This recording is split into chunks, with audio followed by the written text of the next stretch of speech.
In our last lecture, I quoted one of Lewis's favorite passages from MacDonald. I am sometimes almost terrified at the scope of the demand made upon me, at the perfection of the self-abandonment required of me. Yet, outside of such absoluteness can be no salvation." End quote. The sentiment is moving and powerful and challenging, but above all, the word terrified is a striking word to be employed to describe the process of yielding to the love of God. Nevertheless, this aspect of fear and terror and awe points to a deep theme in Lewis, the idea of the numinous. In other words, it's not just difficult to let go because we want to control our lives, but there's something even scarier. We feel that we are letting go and yielding to a higher power, a being which exceeds our ability to comprehend it, which has, as it were, more dimensions than we can perceive. Indeed, it was for this reason that, in Surprised by Joy, Lewis said that as he got closer and closer to God, he began to grow afraid when he realized that God might be a person, not just a spirit. Quote, "People who are naturally religious find difficulty in understanding the horror of such a revelation. Remember, I had always wanted, above all things, not to be interfered with. I had wanted, mad wish, to call my soul my own." End quote. What is such terror, or horror, then? And why does it begin to emerge when we approach the spiritual world? To understand this, I think we have to turn back once again to one of Lewis's medieval guides, Dante, who gives us a similar image of holiness mingled with awe and even horror. The scene comes toward the end of Purgatorio, where it seems to a first-time reader that the journey has almost come to a conclusion. Even Dante's guide Virgil seems to think it's just about over. He says to Dante at the end of Purgatorio 27, "You may sit down or move among these until the fair eyes come rejoicing." End quote. At any moment, then, the reunion between lover and beloved will take place.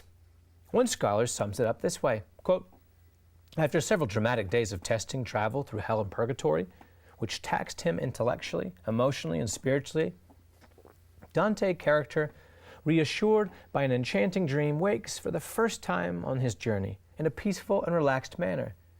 He soon finds himself on the edges of a perfect garden. The pilgrim's nearly home. The wayfarer seems at last to have reached a deserved haven of calm and repose, and he is about to be rewarded for his efforts. And yet, the canti which follow most certainly do not depict a moment of calm and harmony, nor do they describe a charming reunion between long-separated lovers. Beatrice is angry, unrelentingly reproachful, and vigorously incisive. The pilgrim, in his turn, is ashamed, confused, and almost at a loss for words. In other words, something is about to spin terribly out of control.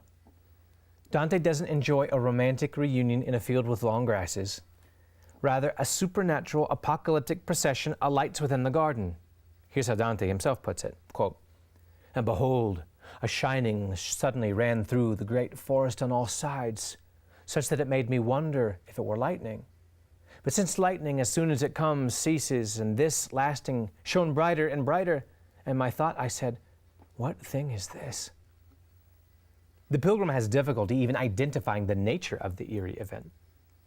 The images he uses to describe it become more and more unnatural as the canto proceeds. A sweet melody comes coursing through the luminous air, as if the sound and the color were the same. The company flames more brightly than the moon at midnight, and as they advance, the air is transformed into a colored substance, as if they're so steeped in heavenly light that they burn color into the air as they pass through it. The poet turns to this synesthetic blending of images to gesture at what he saw, as if wildly gesticulating at something well beyond language. He sees sounds and hears sights. The world of nature begins to melt down in the heat of this extraordinary event. It's this perception of the awful majesty of God which has become rather foreign to the modern world. In contrast, the sense of the awful sacred presence of God was alive in the medieval world, particularly within the visionaries and commentators who took John's Apocalypse as their inspiration. That book, which uses famously difficult and symbolic language about the lady, the beast, the righteous martyrs, seals, and bowls of judgment. In addition to providing the secret history of the world, Medieval readers believed that the Apocalypse and all of its strange and enigmatic language briefly pulled back the veil of reality to let us see the awful truth of the majesty of God. And it's this apocalyptic vision of things which inspires Dante here. What Dante sees and indeed feels in these last canti is steeped in the imagery of the book of Revelation and Isaiah and Ezekiel. For instance, Dante is ordered, like John, to write down what he sees, although he barely understands what it means. He dutifully records that the long parade is led first by 24 elders carrying lilies, 4 beasts with brightly colored wings, a chariot pulled by the griffin carrying Beatrice. On one side of the chariot is a group of 3 female figures dressed in red, green, and white. On the other side, a group of 4 ladies dancing in purple. Then come 2 old men, a doctor, and one carrying a sword. The old men are followed by 4 humbly dressed men, who are in turn followed by a sleepwalker. Canto 30 then tells us that 100 angels will join the procession, for a total of precisely 144 members in this sacred parade. But the pilgrim barely registers any of this. He's too stunned by the glory of the event. At 2 points he turns to Virgil for help and understanding. Quote, "Full of wonder, I turned to my good Virgil, and he answered with a look no less charged with amazement." Garrulous, avuncular Virgil, always full of calm and beneficent counsel, just shakes his head. He too is completely at a loss to explain this event. The power of this passage can be captured in a single word. It's a vision of the numinous, a term coined by another author from Lewis's list, Rudolf Otto. At the beginning of the 20th century, this German theologian wrote a famous book called The Idea of the Holy, in which he pointed out that modern man has rather lost a sense of what the holy is. The book deeply influenced both Lewis and Tolkien, and Lewis probably read it multiple times throughout his life. Otto's chief argument was that we moderns tend to think of holiness as being very good and religious. In reality, Otto claims, all the ancient languages and primitive religions treat holiness as that irrational overplus of meaning that extends beyond goodness. Holiness is a frightening and terrifying power that goes far beyond simple goodness.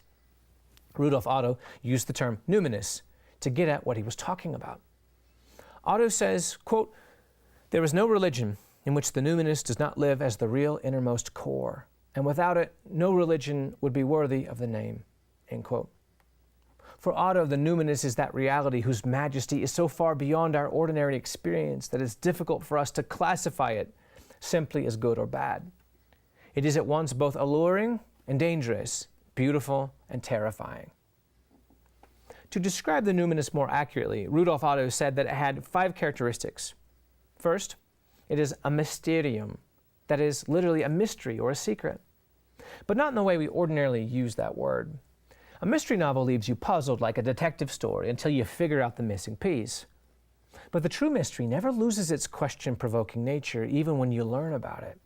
It inspires a response of stupor, quote, "blank wonder and astonishment that strikes us dumb, amazement absolute," end quote.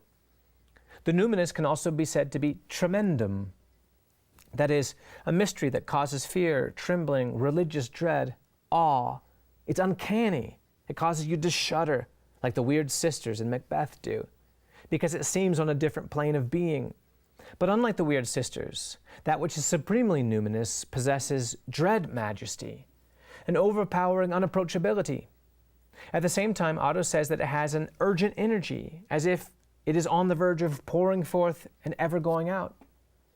Otto says that the mystics refer to this when they write about the consuming fire of God, whose burning strength the mystic can hardly bear, but begs that the heat that has scorched him may be mitigated, lest he be himself destroyed by it. End quote. But at the same time, Otto says it's a mysterium affascinans. It may appear to the mind an object of horror and dread, but at the same time it's no less something that allures with a potent charm. And the creature who trembles before it, utterly cowed and cast down, has always at the same time the impulse to turn to it, may even to make it somehow his own. The mystery is for him not merely something to be wondered at, but something that enters into him. End quote. But all of these properties exist simultaneously in the numinous. It's frightening. imposing, powerful, and wondrous. It feels that it's rushing out while at the same time drawing you in. It dwells on a different plane of reality, and for this reason, it inspires dread in the creature who comes into contact with it. This is exactly what we find in the Old Testament when Isaiah is given a vision of God, seated enthroned in his holiness. The experience described in Isaiah 6 shook Isaiah to the core. Once you're aware of this concept, you can find it everywhere in Lewis's writings, just as in Dante's apocalyptic scene from the end of the Purgatorio. For instance, in The Problem of Pain, Lewis describes a special type of spiritual dread. Quote, "Suppose you were told there was a tiger in the next room. You would know that you were in danger, and you would probably feel fear. But if you were told there was a ghost in the next room and believed it, you would feel indeed what is often called fear, but of a different kind. It would not be based on the knowledge of danger, for no one is primarily afraid of what a ghost may do to him, but of the mere fact that it's a ghost. It's uncanny rather than dangerous, and the special kind of fear it excites may be called dread.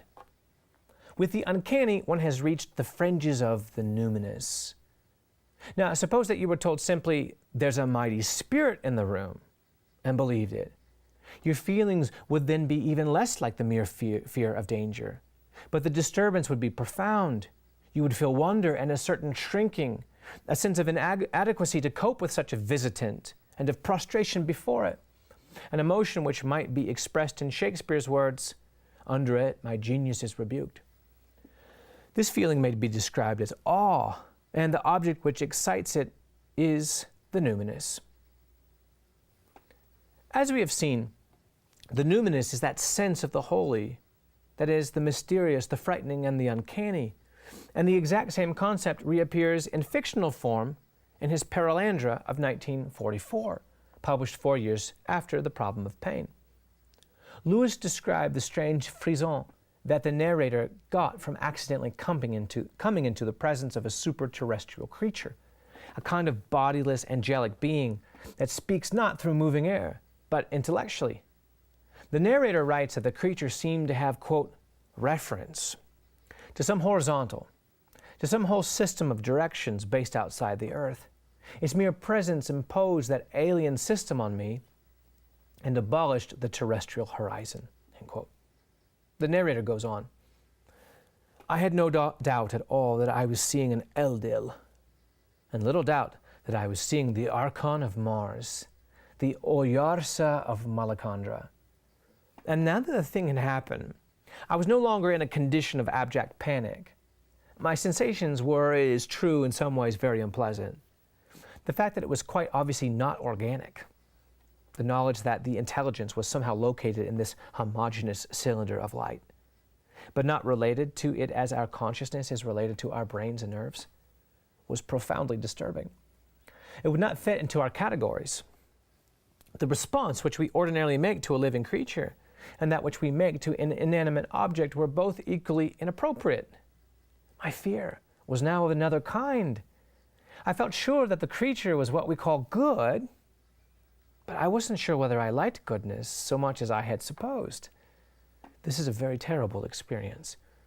As long as what you are afraid of is something evil, you may still hope that the good may come to your rescue.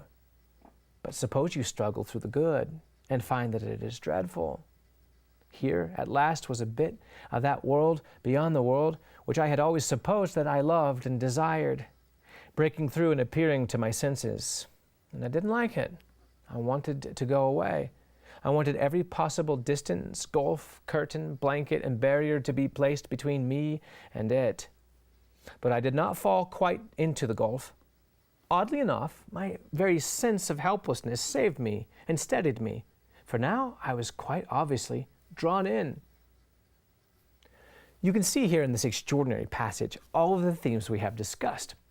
The sense of the distance beyond our world and the world beyond, the ontological terror it produces, as well as the shrinking feeling experienced in the merely immortal creature, its desire to hide. We can also hear echoes of Lewis's own struggles with God, his fear of letting this supernatural power take over his life, but at the same time a deep desire to let his soul be open. Although Lewis never backed off from this extraordinary call to a similarly radical kind of surrender, what MacDonald had called the demand of obedience, he also thought that such a level of self-gift was not something we could well achieve on our own.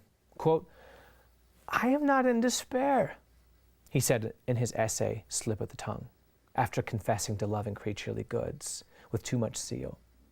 And then he continues, quote, "At this point, I become what some would call very evangelical.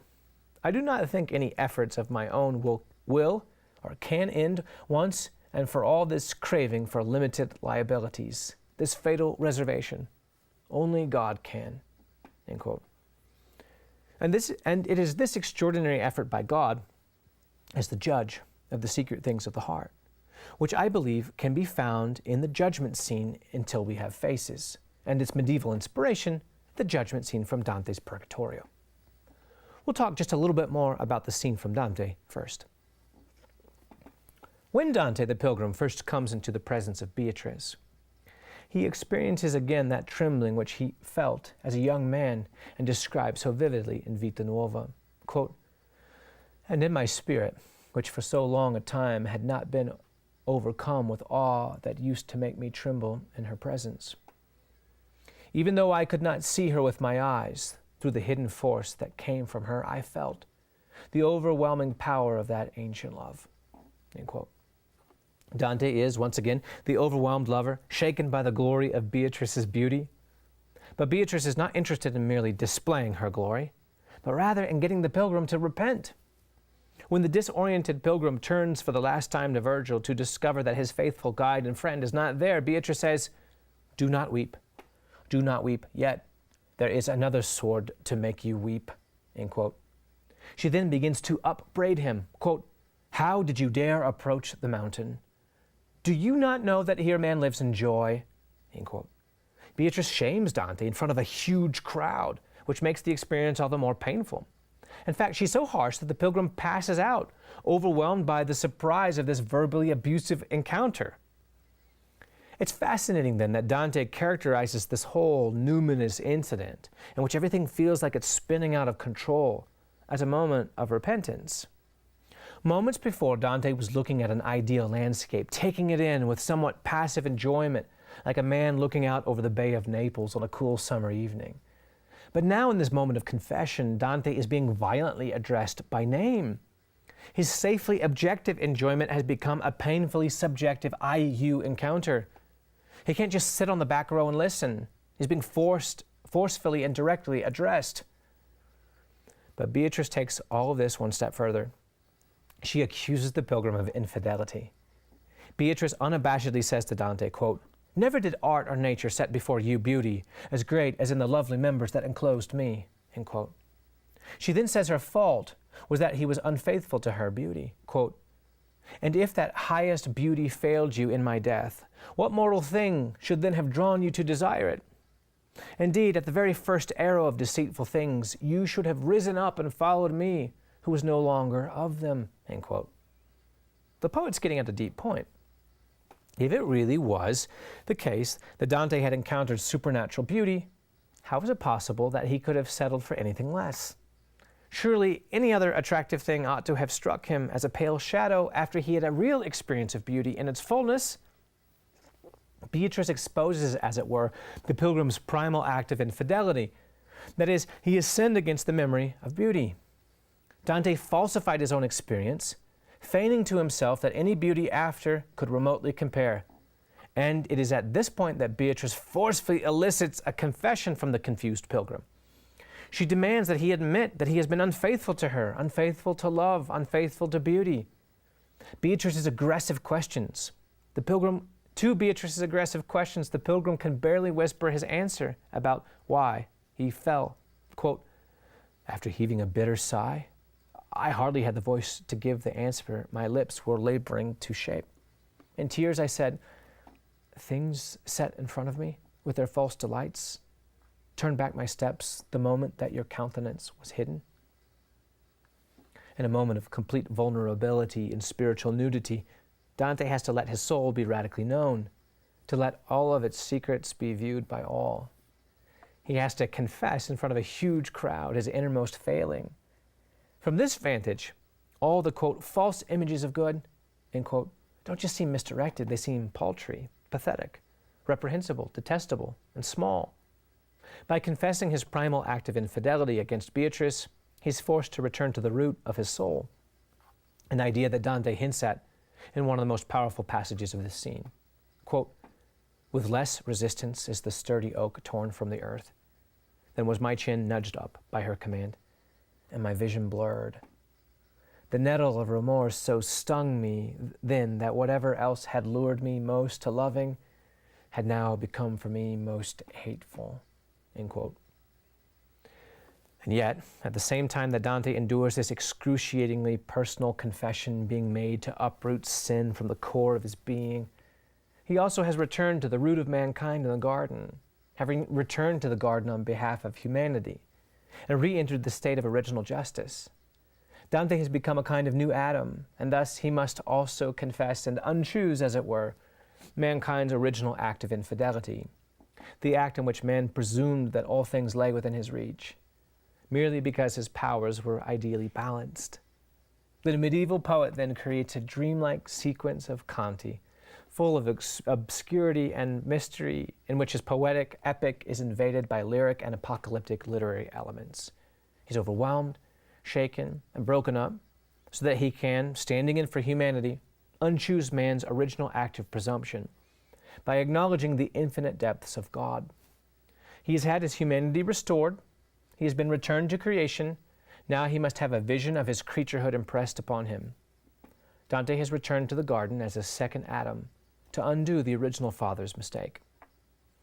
I've already discussed how well Lewis knew Dante's poetry, and so it should not come as a great surprise to find echoes, or at least the same sentiment, reappearing in the judgment of Orual at the end of Till We Have Faces. As readers of Till We Have Faces will know, Orual is in some sense the perfect figure of that Augustinian or Dantean tendency to live our lives in external things, to keep ourselves busy with projects and ambitions so as never to have to face our own vacuous interior. Orual wears a veil the entirety of her life, and it functions as a kind of symbol of one who does not want to let her inner self be known, who refuses to unveil herself even to her own eyes. Within the whole context of secrecy and fear, the final judgment scene is powerful, almost frighteningly intimate.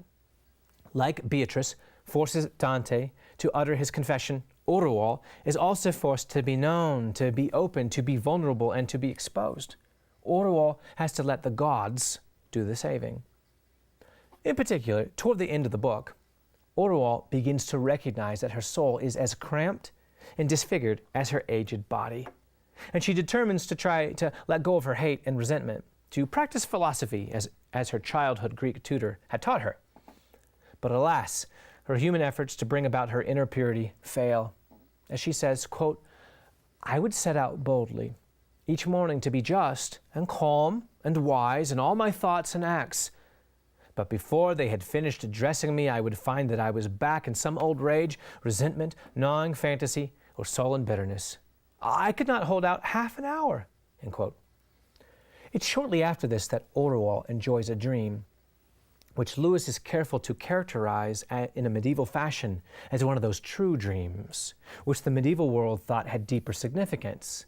It's the same sort of dream Lewis tried to write up in his Great Divorce. In this dream, Orual has to walk across a desert with a scroll in her hand. To her shame and embarrassment, she soon realizes that a great assembly has gathered to listen to her read this scroll, which turns out to be a great subconscious complaint against the gods. When she realizes what she's doing almost involuntarily, Orual feels embarrassed to be exposing what she had thought was a private grudge, now in front of this massive seated assembly. But nevertheless, as if under some kind of spell, she's forced to go on reading in front of this immense assembly of everyone she had ever loved. Quote, it was a great assembly, all staring upon me, and I uplifted on my perch above their heads. Never in peace or war have I seen so vast a concourse. There were 10,000 of them, all silent, every face watching me, end quote. When she comes to the end of her complaint, though, She's further humiliated. Orual can no longer hide from anything. The narrator continues. "Uncover her," said the judge. Hands came from behind me and tore off my veil. After it, every rag I had on, the old crone with her ugly face stood naked before those countless gazers. No thread to cover me, nothing in my hands, only my book. What's fascinating about this whole shocking scene is that Orual, in this moment of vulnerability and exposure, has to come to terms with what she is actually angry at. She admits to have had an encounter with divinity, and she also admits to having made up excuses her whole life not to have paid attention to that encounter with the gods. And finally, she must admit that what makes her the most angry is that the gods are winsome on account of their fearful beauty. If they were ugly, then it would be easier to hate them. It would be easier to refuse to let go of the small and inferior things we cling to so fiercely. Or, as Orual puts it, "Do you think we mortals will find you gods easier to bear if you're beautiful? I tell you that that's true. If that's true, we'll find you 1,000 times worse. For then you'll lure and entice. You'll leave us nothing that's worth our keeping or your taking. Those we love best, whoever's most worth loving, those are the very ones you'll pick out. It would be far better for us if you were foul and ravening. We'd rather you drank their blood than stole their hearts. We'd rather they were ours and dead than yours and made immortal. Why? What should I care for some horrible new happiness which I hadn't given her, which separated her from me? Did you ever remember whose the girl was? She was mine, mine." End quote. Orual here references her beloved sister Psyche, who had to be sacrificed to the gods. But, as it turned out, the god to whom she was offered was not only beautiful, but in love with Psyche. When she finishes her angry tirade then, Orual's mentor explains to her that the gods wait until we have formulated our words, the secret words of our hearts. And then let our speech, most perfect now, come out, our speech of complaint, and emerge from our very soul. But tragically, our very complaint becomes our own condemnation because it is an exposure of our selfish love. The judgment scene then concludes in a fascinating way. Soon after, she has been forced to look upon the ugliness of her own desire, which she had thought noble throughout the entirety of her life. Orual then is allowed to see a vision. She sees that her sister, Psyche, even while loving the divine, had never lost love for her. And Orual also now sees how, unbeknownst to her, her sister had endured trials of love precisely for her sake. The book concludes in a reunion between the two sisters. And when Orual sees now Psyche in her full glory, she falls at her feet in tears and she confesses, "O Psyche, O goddess, never again will I call you mine, but all there is of me shall be yours. Alas, you know now what it's worth. I never wished you well, never had one selfless thought of you. I was a craver." End quote. But Psyche, repeating words from Lewis's favorite poet, George Herbert, says, "You must stand up. Did I not tell you that a day was coming when you and I would meet in my house and no cloud between us?" The narrator concludes, "Joy silenced me." In this powerful scene, Lewis shows that deep confession, that encounter with divinity in all of its purity and loveliness and mercy and even fearfulness, can wash away even our fierce clinging to the small loves of this world, our twisted possessiveness, and can make us clean.